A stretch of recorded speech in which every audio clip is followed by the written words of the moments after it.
Question में हम लोग हार्ड वर्क नहीं करेंगे, स्मार्ट वर्क करेंगे।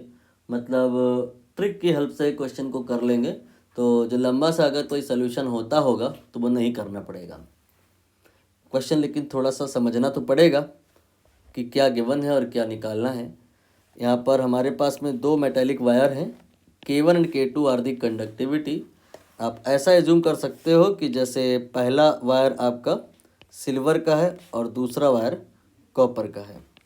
इन दोनों को आपने जॉइंट कर दिया इस जगह पे, और जो नेट बना है वायर उसकी कंडक्टिविटी निकालनी है।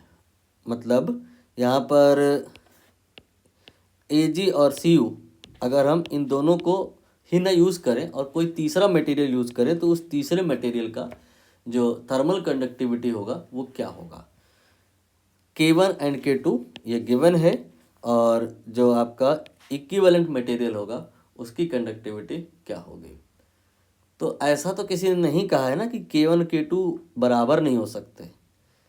मतलब कहने का कि अगर आप Ag में Ag को जोड़ दो तो क्या कहानी इनवैलिड हो जाएगी? ऐसा थोड़े ना है, कहानी तब भी वैलिड रहेगी। बस थोड़ा सा ऑकवर्ड लगेगा कि आप दो एक ही प्रकार के मटेरियल जोड़ रहे हो और फिर पूछ रहे हो कि इक्विवेलेंट मटेरियल क्या होगा।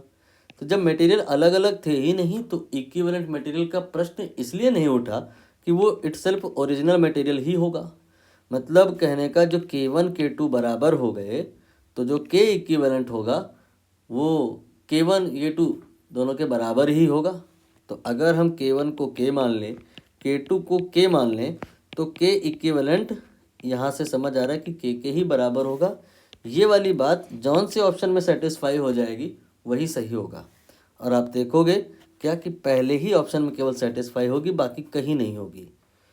यहाँ पर तीसरे वाले ऑप्शन को तो चेक करना ही मूर्खता है। कारण ये कि डायमेंशनली ही ये इनकरेक्ट है। जब भाई आपको यहाँ पे K पूछा गया है तो उसकी यूनिट K से मैच करनी चाहिए ना।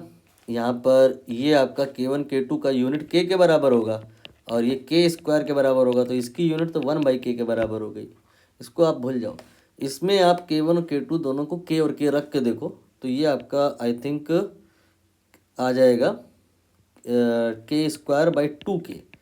तो ये K नहीं आ रहा है, ये तो K/2 आ रहा है। मैंने कहा थ्योरी ये कहती है कि K1 K2 बराबर अगर मान लें, K और K मान लें, तो इक्विवेलेंट जो K होगा वो भी K के ही बराबर होगा। यहाँ पे नहीं आएगा, करके चाहे देख लो, ये K/4 आ जाएगा। ओनली ऑप्शन ए ऐसा है जहाँ पर अगर आप K1 और K2 इनको K और K रखो तो पाओगे क्या कि फाइनली ये K ही आ रहा है, जो कि इस सिचुएशन के करस्पॉन्डिंग है। तो without any solution, genuine solution you can say, smart approach लेते हुए ऑप्शन आ चुका है, ए ऑप्शन करेक्ट होगा।